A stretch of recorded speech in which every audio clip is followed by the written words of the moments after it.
Assalamualaikum warahmatullahi wabarakatuh. Perkenalkan, nama saya Muhammad Iqbal Biniawan. Perkenalkan, nama saya Natasha Nurhati Alfiani. Perkenalkan, nama saya Di sini saya akan menjelaskan alat peraga tentang pembelahan sel. Pembelahan sel merupakan proses di mana sel membelah diri menjadi dua atau lebih. Pembelahan ini terdiri dari dua macam, yakni pembelahan mitosis dan pembelahan meiosis.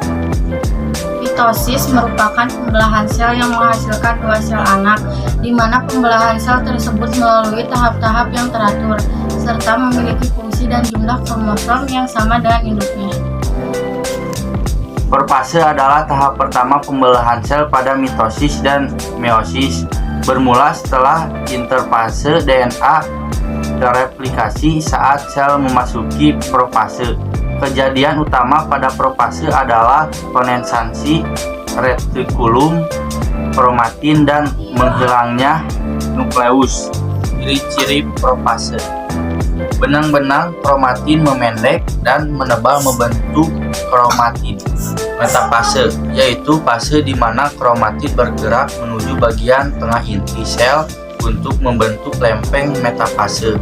Anafase, yaitu di mana kromatin memisahkan diri dengan bagian sentromer untuk membentuk kromosom baru. Ciri-ciri metafase: terbentuk benang spindel kromosom yang terlihat semakin jelas.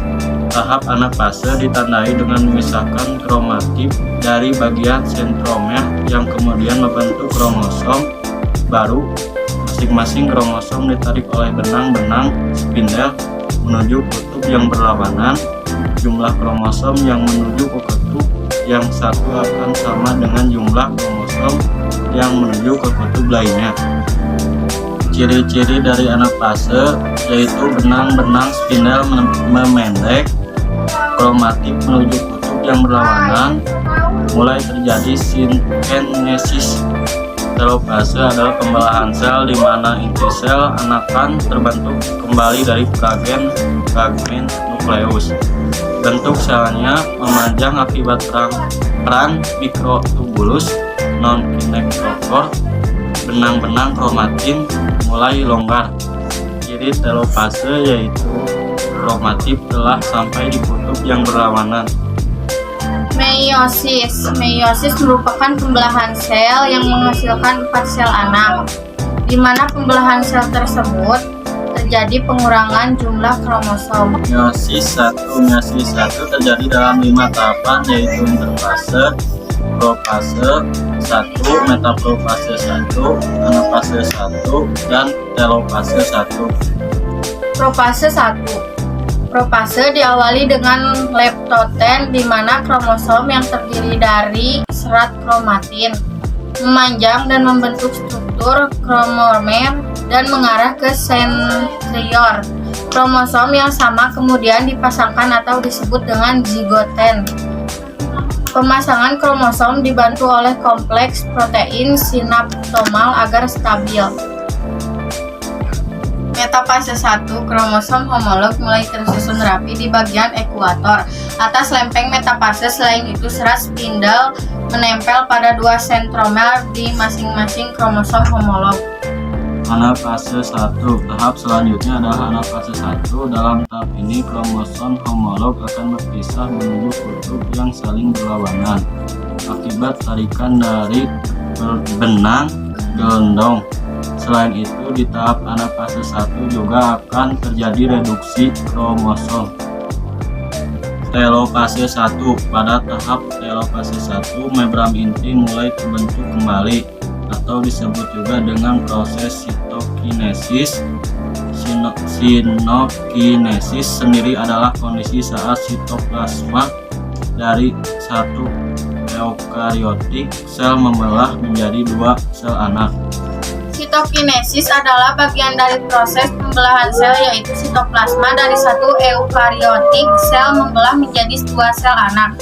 Pembagian sitoplasma dimulai selama atau setelah tahap akhir dari pembelahan inti dalam mitosis dan meiosis.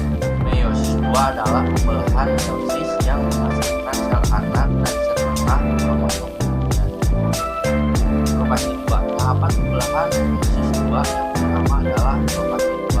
Dalam tahapan ini, sitosol membelah menjadi 2 dan pegawai protein yang akan bergerak ke sel yang berlawanan kromatin. Terus selanjutnya mulai bergerak ke bidang pembelahan.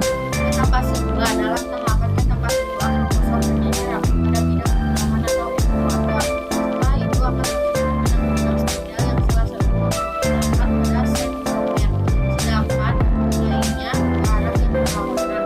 Anafase 2 pada tahapan anafase 2 kromatin terpisah dan bergerak ke berlawanan kromatin yang sudah berpisah lingkaran disebut sebagai kromosom.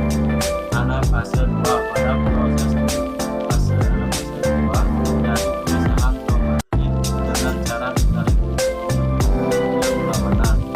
Kemudian kromatin yang sudah terpisah ini disebut sebagai kromosom.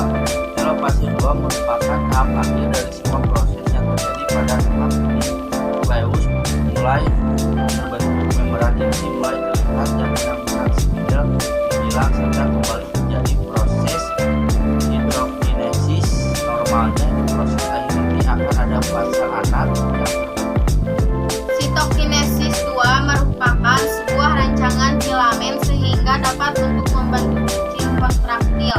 Penyusunan filamen tersebut dari protein atau aktin. Pada tahap ini masing-masing sel mendapat tengah kontraktil. Cincin akan bergerak yang memunculkan kontraksi hampir sama dengan pada saat otot bekerja. Sekian dari penjelasan kelompok kami. Wabillahil taufiq wa hidayah. Wassalamualaikum warahmatullahi wabarakatuh.